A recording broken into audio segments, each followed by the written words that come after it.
ब्रह्म। नमस्कार मित्रों, हमारे वैदिक परिवार में आपका स्वागत है। श्री वेद भाष्यकार श्री स्वामी शरण जी के मुख से वेद मंत्रों की सरल और प्रमाणिक व्याख्या सुनने के लिए हमारे YouTube चैनल को अधिक से अधिक लोगों तक पहुंचाएं, सब्सक्राइब करें, जिससे वेदों का प्रकाश घर घर तक पहुंच सके। आप कमेंट कर प्रश्न भी कर सकते हैं, हम सब प्रमाण उत्तर अवश्य देंगे। घर घर वेद मंदिर स्थापना अभियान में जुड़कर हमें सहयोग प्रदान करें। हमारा वेद भाष्य, वेदायन और अन्य वैदिक साहित्य घर बैठे प्राप्त करने के लिए आदेश।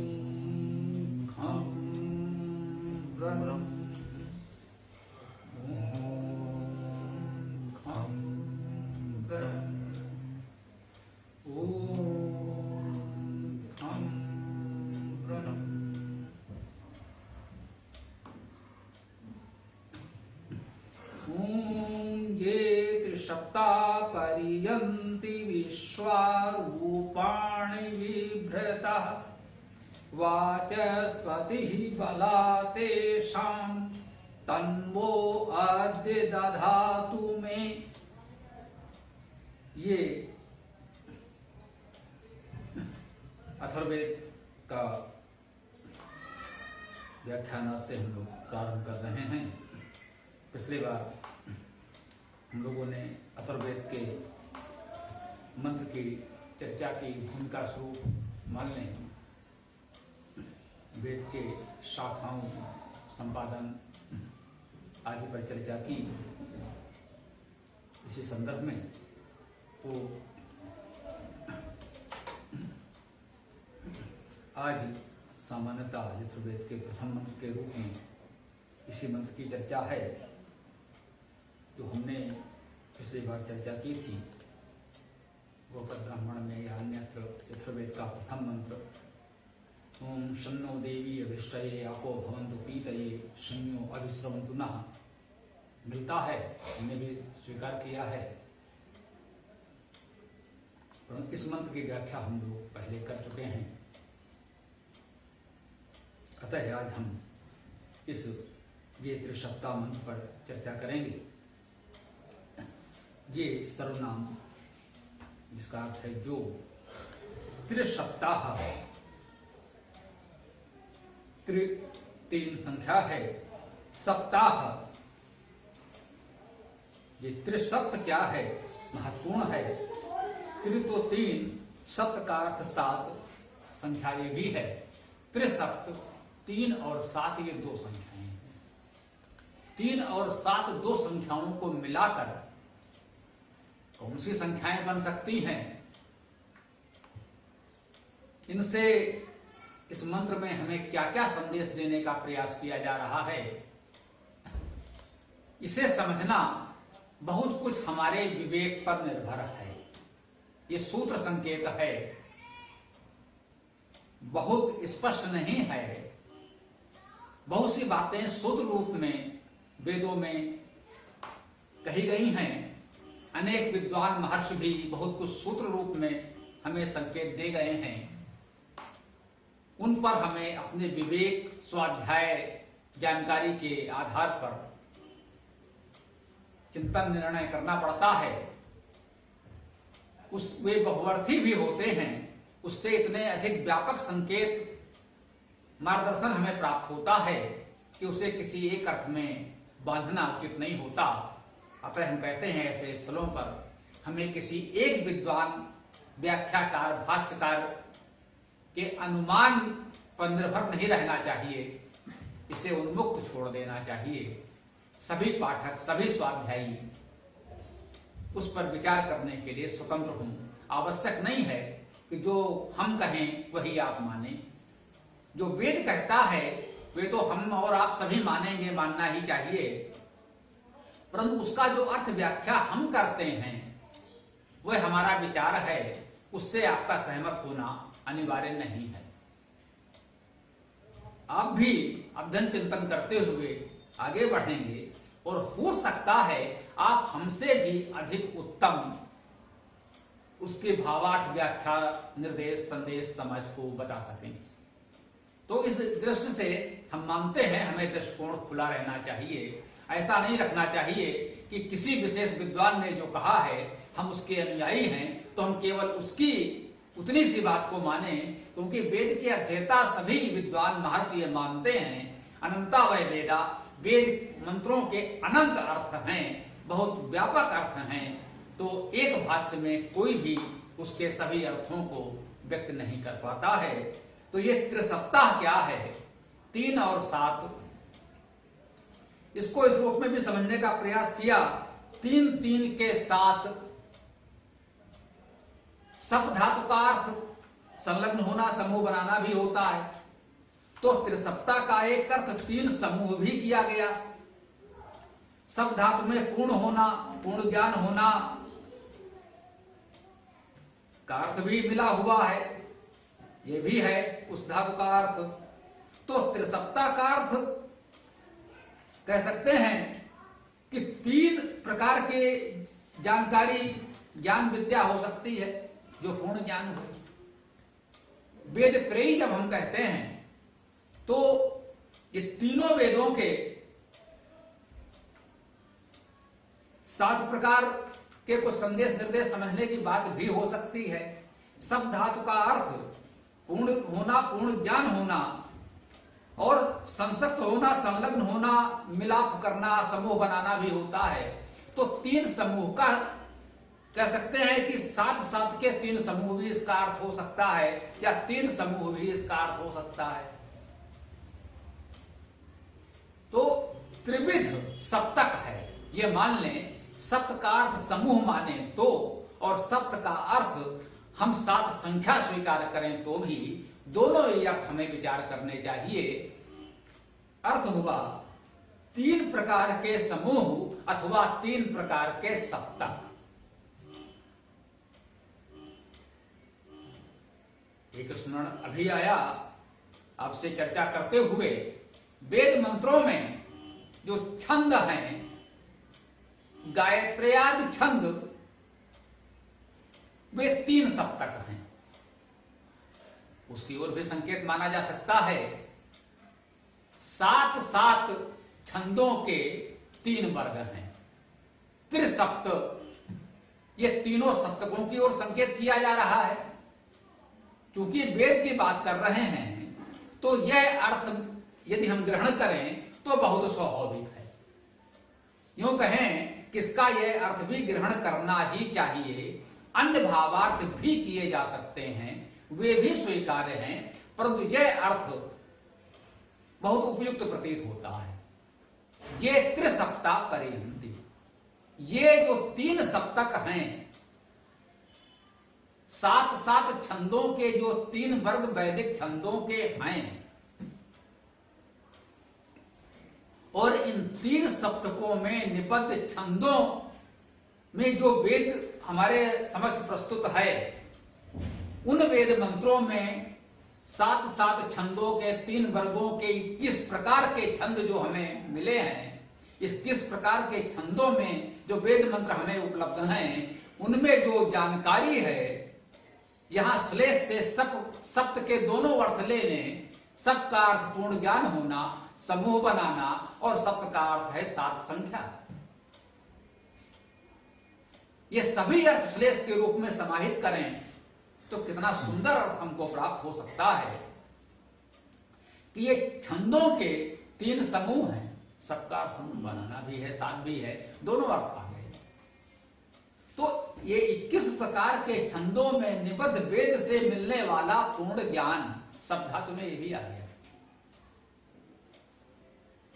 निश्चित रूप से अथर्ववेद का प्रथम मंत्र है, कुछ गंभीर जानकारी तो मिलनी ही चाहिए। हमसे वे गंभीर अध्ययन मनन चिंतन की अपेक्षा तो करता ही है। तो ये त्रिसप्ताह पर्यंत ये 3 के सप्तक जो हैं, ये 21 प्रकार के छंद हम सहजता से मान लेते हैं। अन्यथा अनेक प्रकार से इसके भावार्थ विद्वानों ने किए हैं और भी अधिक किए जा सकते हैं। आपको पूर्ण स्वतंत्रता है कि आप अनेक प्रकार से इसकी भावार्थ व्याख्या करें।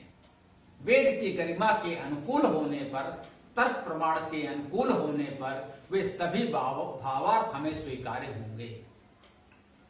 तो ये जो भी त्रिसप्त हैं वे छंद हैं, छंदों में निबद्ध पूर्ण ज्ञान है अथवा जो कुछ भी है, वे कहते हैं ये त्रिसप्ता परियंती, ये क्रिया है।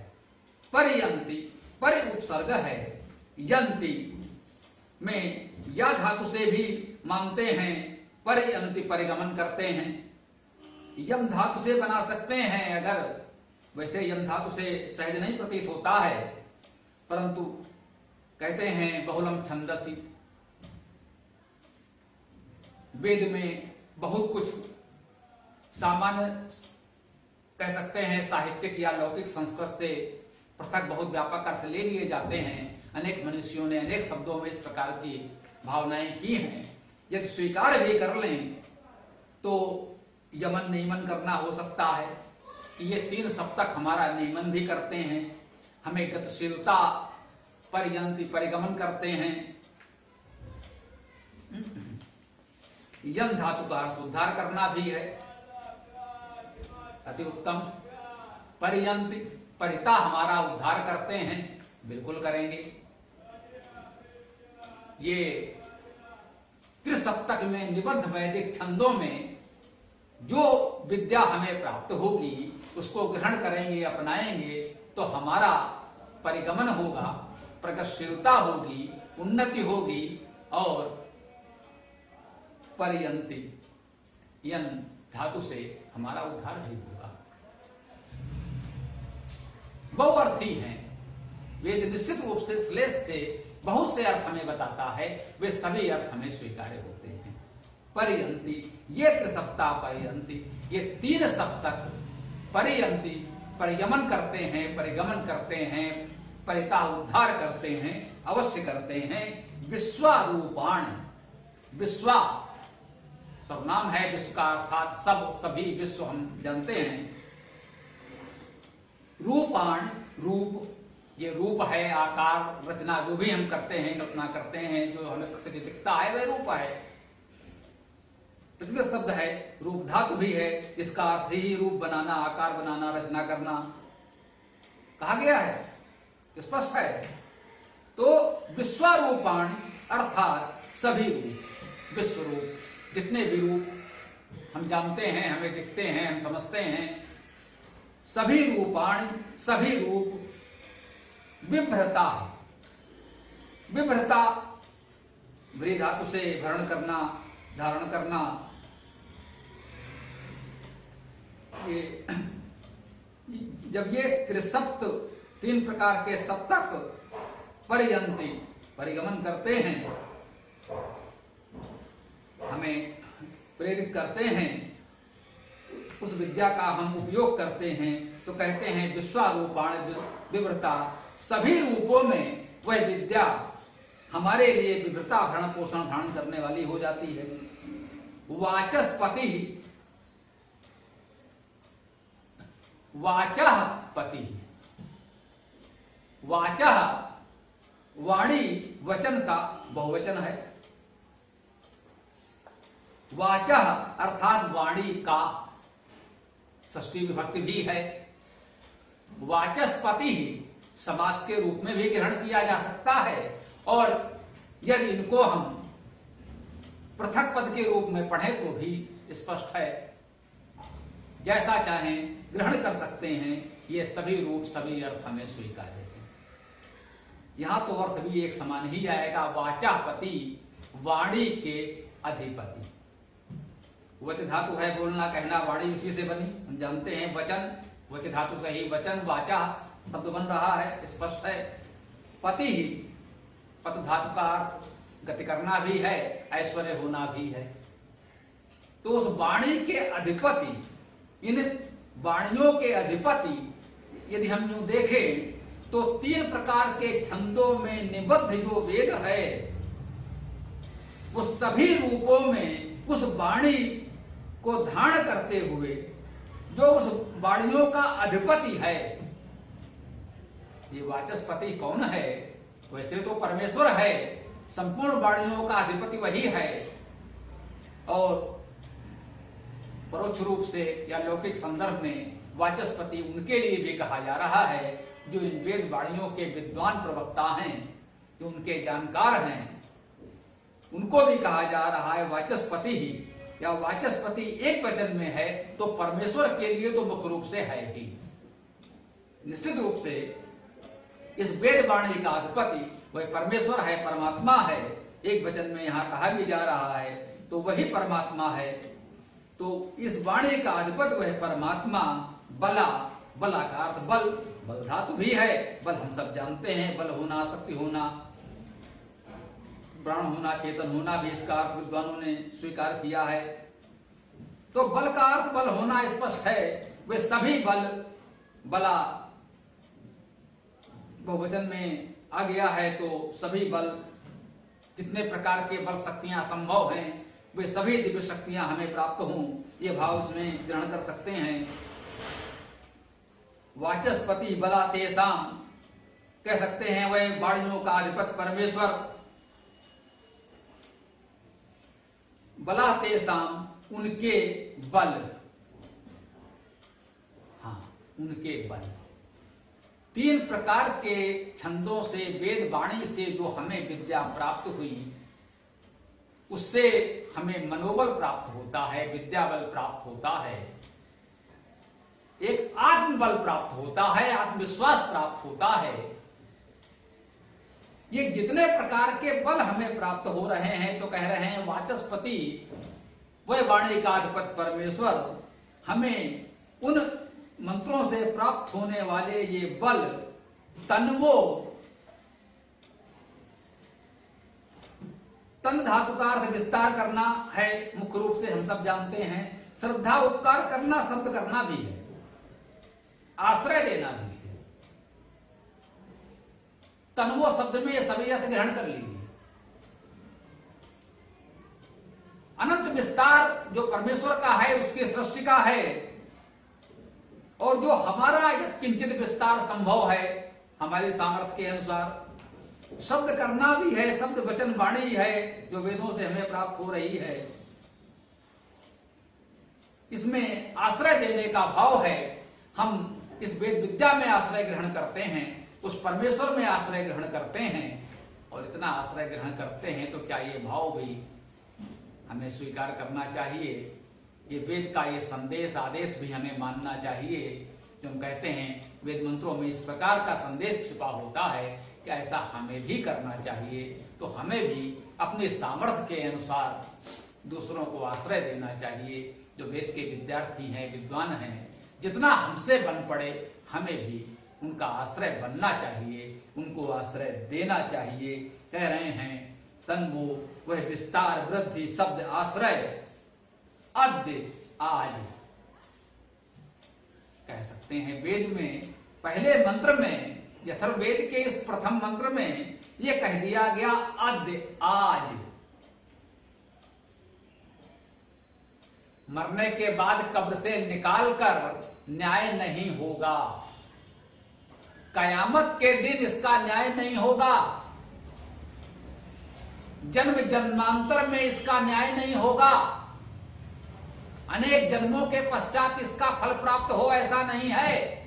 वेद कहता है अद्य, आज। यदि हम आज कुछ करते हैं, इसका प्रयास करते हैं, तो जितना हम कर सकेंगे उतना आज होगा। निरंतर करते रहेंगे तो निरंतर उसका लाभ बढ़ता जाएगा।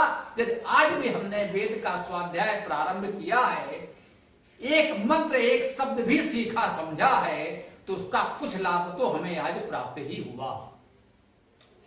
ऐसा नहीं है कि जीवन भर हमने वेद की साधना की और कुछ नहीं मिला तो बोले ये संचित कर्म आपका अगले जन्मों में फल देगा। नहीं भाई, ईश्वर की न्याय व्यवस्था में इतना विलंब नहीं है।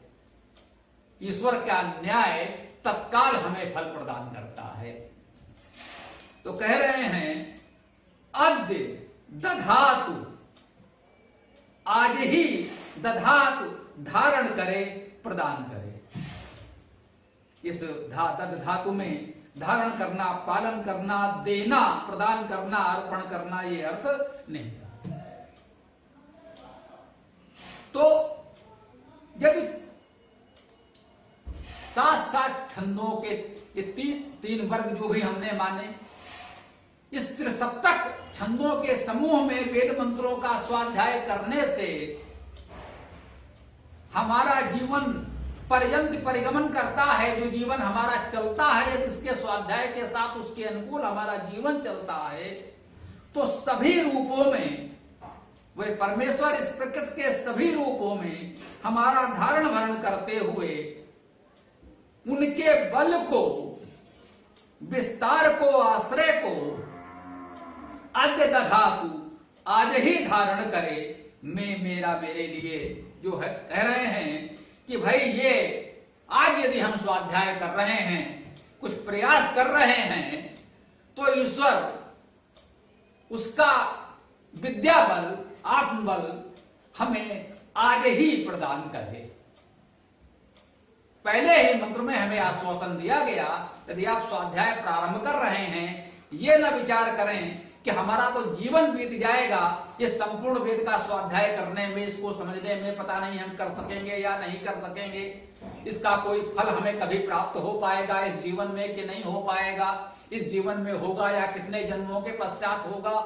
नहीं, वो कह रहे हैं कि मेरे लिए वह बल आज ही प्रदान करेंगे परमेश्वर। ये ईश्वर की न्याय व्यवस्था है, तत्काल उसका फल प्राप्त होता है।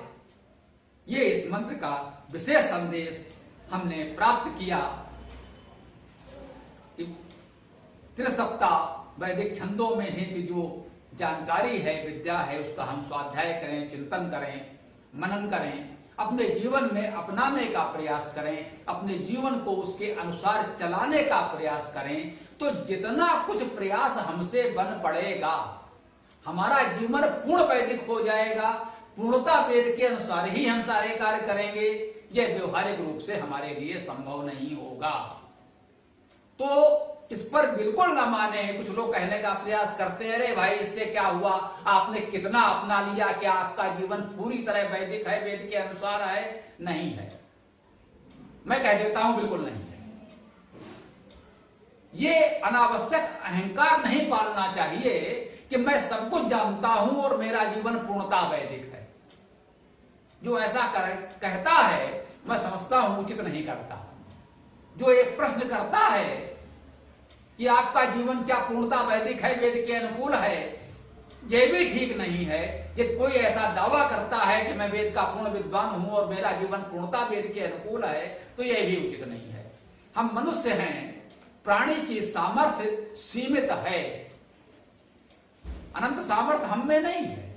हम पूर्ण नहीं हैं, हम अपूर्ण हैं। जीव मात्र अपूर्ण है, पूर्ण तो केवल परमेश्वर है। हम प्रयास कर सकते हैं।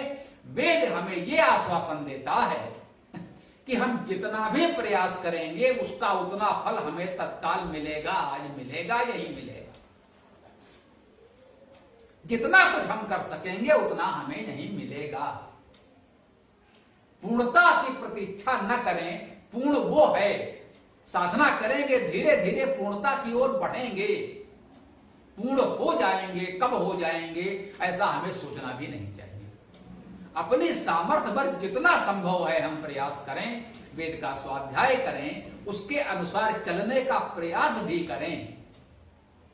परंतु कभी भी इस प्रकार के प्रश्नों में न उलझें, न दूसरों के ऐसे प्रश्नों से विचलित हों, और ना ऐसा कोई अहंकार पालें कि नहीं है तो हम तो पूर्ण वैदिक जीवन जी रहे हैं। नहीं, हम पूर्ण वैदिक इस अर्थ में हो सकते हैं कि कम से कम न्यूनतम हमारी भावना विचार के अनुकूल इतना विवेक तो हम में है कि हम वेद को सर्वोच्च मार्गदर्शन मानते हैं। हमारा सर्वोच्च धर्म वेद है। वेद ही स्वतः प्रमाण है, अन्य ग्रंथ परता प्रमाण है। इतना विवेक तो हम में है। हम अपने विवेक की सीमा के अनुकूल वेद को समझने का प्रयास भी करते हैं। जितना समझ में आ जाता है उतना अपनाने का प्रयास भी कर सकते हैं। फिर भी हम जीव हैं, मनुष्य हैं, हमारी सामर्थ्य सीमित है, हमसे भूल चूक होना स्वाभाविक है। वर्षों के निरंतर अभ्यास के पश्चात भी भूल चूक हो सकती है, यह हम विनम्रता से स्वीकार करते हैं। जितना संभव है हम सत्य का पालन करते हैं, हम वेद के विचारों का अनुगमन करते हैं, पालन करते हैं। यदि कुछ भूल चूक हो भी जाए तो उसे हम परमेश्वर को समर्पित करते हैं। उसकी साधना से, उसकी कृपा से उन भूलों में सुधार होता जाएगा। जितना सुधार होता जाएगा उतना ही हमें लाभ होता जाएगा। यह प्रयास हमें जीवन भर निरंतर करते रहना चाहिए। इस संदेश के साथ हम आज की इस चर्चा को विराम देते हैं। ओम खम ब्रह्म, ओम खम ब्रह्म, ओम खम ब्रह्म। पूरा वीडियो देखने के लिए बहुत बहुत धन्यवाद। कमेंट में अपने विचार अवश्य दें। आपको कोई भी प्रश्न पूछना हो तो कमेंट बॉक्स पर कमेंट कर सकते हैं। डिस्क्रिप्शन में वेबसाइट का लिंक दे दिया गया है, उसमें अधिक जानकारी प्राप्त कर सकते हैं। धन्यवाद। ओम खम ब्रह्म।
पूरा वीडियो देखने के लिए बहुत बहुत धन्यवाद।